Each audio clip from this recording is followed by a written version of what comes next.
Assalamualaikum warahmatullahi wabarakatuh. Baik, pada kesempatan ini kami akan mempresentasikan hasil diskusi kami mengenai audit atas proses right issue. Adapun kelompok presentasi kelompok 1 yaitu pertama Martina Daledu Kupilo, yang kedua Nur Anam. Pokok pembahasan dari materi kami ada 5. Yang pertama, pengertian right issue. Yang kedua, tujuan pemeriksaan atas proses right issue. Yang ketiga, peraturan-peraturan Bapepam LK yang menyangkut proses right issue. Yang keempat, audit prosedur right issue. Dan yang kelima, contoh laporan atas proses right issue. Pengertian right issue merupakan perusahaan yang membutuhkan tambahan dana yang besar untuk perluasan usahanya. Bisa memilih beberapa kemungkinan, yaitu meminta kredit dari bank, menjual obligasi, atau menjual sahamnya ke masyarakat. Jika perusahaan menjual sahamnya ke masyarakat, maka dikatakan bahwa perusahaan tersebut go public. Perusahaan yang menjual sahamnya ke masyarakat disebut emiten, dan penjualan saham ke masyarakat disebut emisi saham.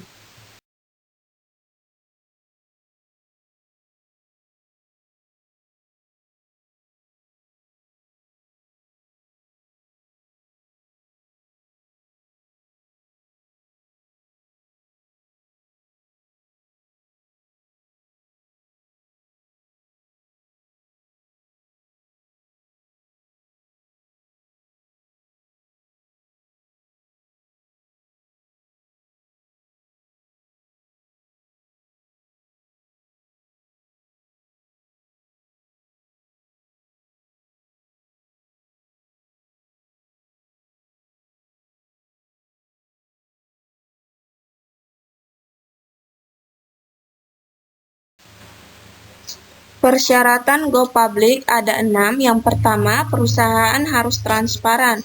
Dalam arti harus ada keterbukaan mengenai keadaan keuangan perusahaan dan kegiatan operasinya. Kemudian yang kedua, sistem akuntansi dan pengendalian intern perusahaan harus cukup baik. Dan yang ketiga, kondisi keuangan dan hasil usaha perusahaan beberapa tahun yang lalu, sekarang, dan beberapa tahun yang akan datang harus cukup baik. Yang keempat, perusahaan harus menyiapkan prospektus. Yang kelima, harus ada tax clearance dari Dirjen Pajak yang menyatakan tidak ada kewajiban pajak perusahaan yang tertunggak. Dan yang keenam, tidak ada masalah hukum yang menyangkut perusahaan di pengadilan. Biaya yang harus dikeluarkan oleh calon emiten biasanya cukup besar karena dalam proses go public diperlukan jasa dari lembaga pendukung seperti berikut. Yang pertama, financial consultant yang bertindak sebagai koordinator dalam persiapan go public seperti penyusunan prospektus, perhitungan price earning ratio, dan lain-lain. Kemudian yang kedua, lead atau main underwriter atau penjamin emisi utama yang membantu emiten dalam menjual sahamnya ke masyarakat dan mengatur penjatahan saham. Perjanjian antara emiten dengan lead underwriter bisa berbentuk berikut. Yang pertama, full commitment. Dalam hal ini, underwriter berjanji untuk menjual seluruh saham yang ditawarkan ke masyarakat. Jika saham tersebut tidak habis terjual, maka underwriter harus membeli sendiri saham tersebut. Karena risikonya lebih tinggi, maka biasanya fee yang diminta underwriter lebih besar.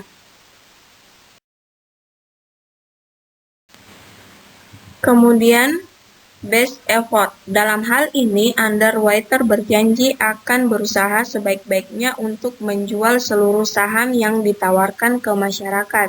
Tetapi jika ada saham yang tak terjual, underwriter tidak diharuskan untuk membeli sisa saham tersebut.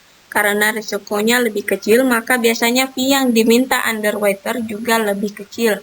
Kemudian yang ketiga, sub-underwriter atau penjamin emisi tambahan yang membantu lead underwriter dalam menjual saham emiten ke masyarakat.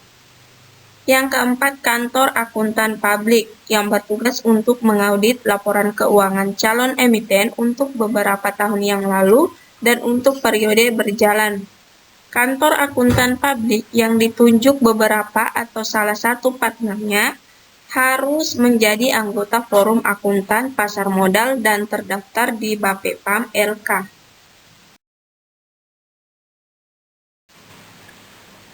Yang kelima, legal konsultan yang bertugas menangani masalah-masalah hukum yang dihadapi perusahaan, dan legal konsultan harus membuat surat pernyataan apakah ada atau tidak masalah-masalah hukum yang dihadapi perusahaan.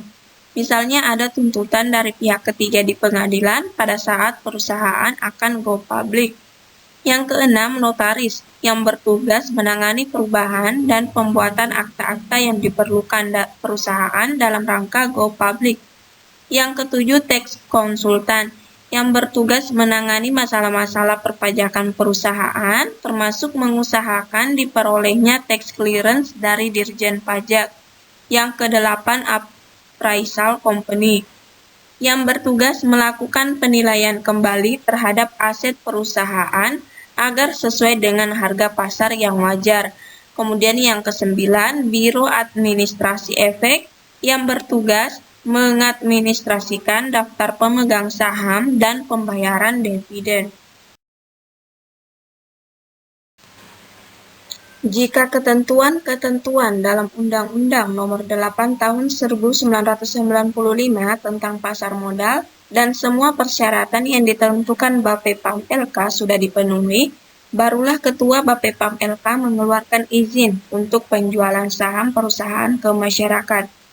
Dalam hal ini, Bapepam LK berusaha untuk melindungi kepentingan calon-calon investor agar tidak dirugikan oleh calon emiten. Setelah proses emisi saham selesai, emiten harus melaporkan realisasi penggunaan dana yang diperoleh dari emisi saham kepada Bapepam LK. Bapepam LK akan memeriksa apakah realisasi tersebut sesuai dengan rencana penggunaan dana yang dicantumkan dalam prospektus. Selain itu, setiap 6 bulan dan pada akhir tahun buku emiten wajib mengirimkan. Kedua, tujuan pemeriksaan atas proses reg issue. Jenis audit yang dilakukan KAP atau proses reg issue termasuk jenis special audit atau compliance audit. Tujuan pemeriksaannya adalah memeriksa kewajaran proses reg issue dalam arti apakah dilakukan sesuai keputusan Ketua Bapepam LK nomor KEP 2G/PM/2003 tanggal 17 Juli 2003.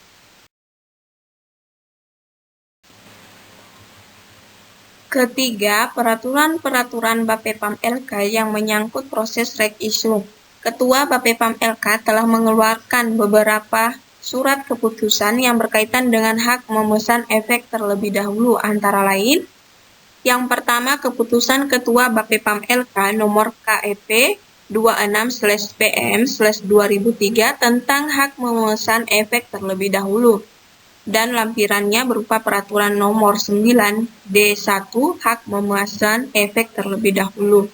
Kemudian yang kedua, keputusan Ketua Bapepam LK nomor KEP 08/PM/2000 tentang pedoman mengenai bentuk dan isi pernyataan pendaftaran dalam rangka penerbitan hak memesan efek terlebih dahulu, dan lampirannya berupa peraturan nomor 9/D2.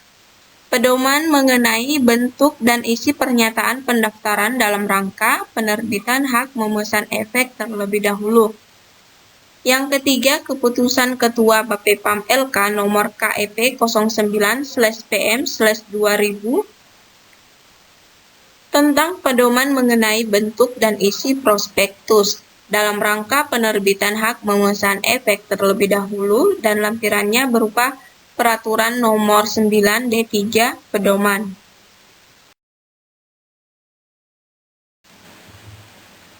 Empat, audit prosedur atas proses reg issue ada 9. Yang pertama, meminta fotokopi pernyataan pendaftaran dan memeriksa apakah pernyataan pendaftaran tersebut sesuai dengan peraturan nomor 10 DS. Yang kedua, meminta fotokopi prospektus atau LAN biospektus tersebut dan memeriksa apakah bentuk dan isi prospektus sesuai dengan peraturan nomor 9D3 atau 9D4. Yang ketiga, meminta akta notaris yang berhubungan dengan reg issue. Yang keempat, membandingkan laporan hasil penjatahan saham dengan daftar hasil penjatahan saham yang diterbitkan oleh Biro Administrasi Efek yang mengelola administrasi saham perusahaan.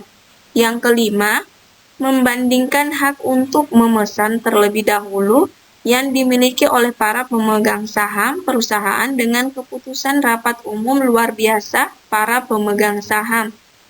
Yang keenam, memeriksa formulir konfirmasi penjatahan saham mengenai jumlah saham yang dipesan oleh para pemegang saham perusahaan dan jumlah yang seharusnya menjadi hak mereka.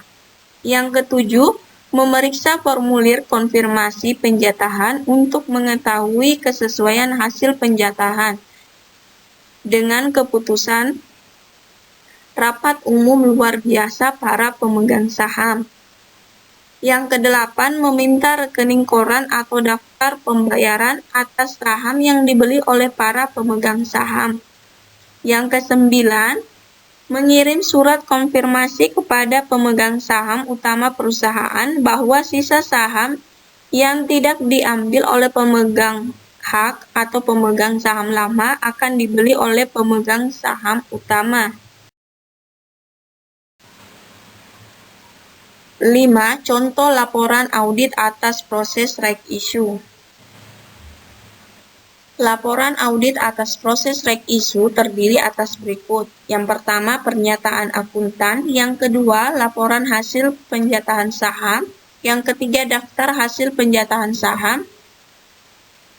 Terbagi menjadi 5. Yang pertama, masyarakat perorangan Indonesia, lembaga atau badan usaha Indonesia, dana reksa, perorangan asing, tembaga asing.